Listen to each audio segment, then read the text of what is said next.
Do you ever look around and think, wow, the world is a crazy place, and it just seems to get crazier and crazier? Ease your mind and take a break. This is Fuel for the Soul with John Giftah. We're a hub for inspirational Christian sermons, practical keys for Christian living, and Christian discussions and interviews. You'll be inspired to live the life that you were created for. Your host is a top-ranking podcaster, best-selling author, world record holder, aerospace engineer, life coach, evangelist, and founder of John Giftah International. Welcome to Fuel for the Soul with John Giftah.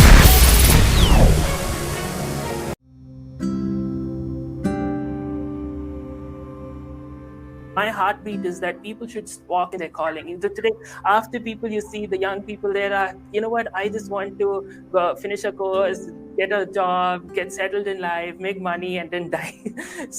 But then I believe that God didn't create us just for nothing. We're here to serve His kingdom and expand His kingdom, serve a purpose, and make an impact for His kingdom, maybe in different areas. Like here we have media or politics or various areas of life. So what is your word that you would challenge our young people to step into their calling?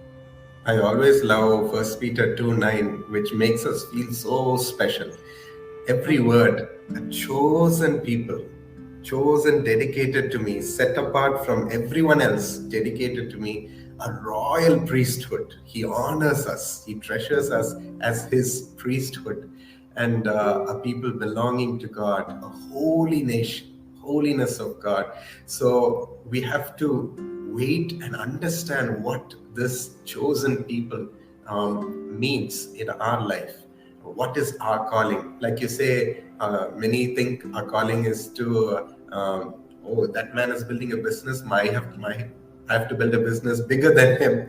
And what we see in this world, we suddenly get a desire and we try to do it like everybody else, and we falter, and it's very difficult. And so taking time and waiting and praying and fasting and just thirsting for, Lord, what special purpose do you have for me, Praveen? Or do you have for me, Michelle? I am a chosen, carefully chosen person by the Almighty God. Such a great God. I have such a great calling as well. So please unleash your calling upon my life. My grandfather found that calling when he was about to commit suicide in his life. He was just absolutely done with all the sickness in the family, the poverty, the failures that he had to face in his life, and so much troubles that came against him that broke his heart, and it drove him to just end his life, like you said.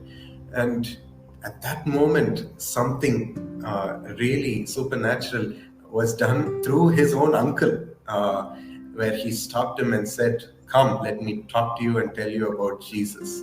And when he listened to who this Jesus is, he waited years and years. "Lord, show me who you are. I want to see you. I want to receive you."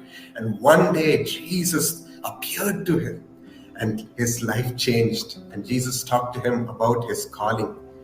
"Dhinakaran, I'm calling you as my servant of love and compassion. Go and show the world my love." How many of us wait to receive such a wonderful calling from God? So this is what we need to know, who we are created by God and what we are created for.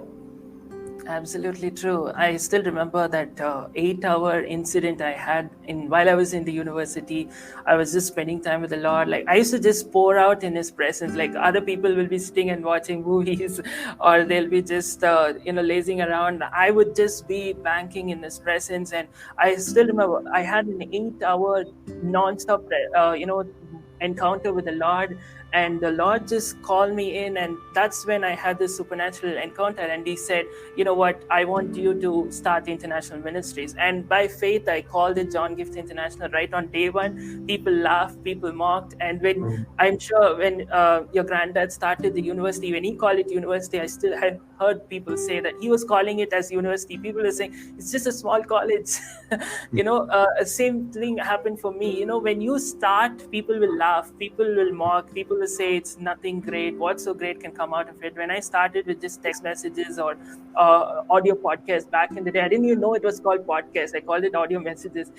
People were saying, you know what, you're gone crazy. It will stop in no time. But, it's so amazing that God looks at all those faithful steps that we take and say, okay, I use these things and I'm faithful in that, and God just uses it for the extension of his kingdom, right? And I also say, like you said, I always say this, that if you take an aircraft, you can pay such a huge money for it, but if you keep it on the road, it's of no use. So likewise, every one of us are created by God for a purpose. This chair has a purpose, the camera has a purpose, the microphone has a purpose. So you have a purpose, and if you have a purpose, why don't you walk in your purpose and make an impact for his kingdom? You've been listening to Fuel for the Soul with John Giftah. We hope you were blessed and inspired to live the life that God has for you. Make sure to subscribe to the John Giftah YouTube channel for regular uploads of sermons, skits, interviews, and more. Follow John Giftah on Instagram for regular inspirational posts. And don't forget to check out the best-selling books written by John Giftah, Who Am I?, which will help you understand your identity, and the latest #1 bestseller, Unveil Your Purpose, helping you discover your purpose and to start walking in it. Make sure to leave a rating and review, and be sure to share it with your friends and loved ones. If you'd like to donate, you can find the PayPal link in the description. And if you'd like to invite John Giftah to speak at your event or to get more details, go to the website at www.johngiftah.com. See you on the next episode of The Fuel for the Soul with John Giftah. God bless you.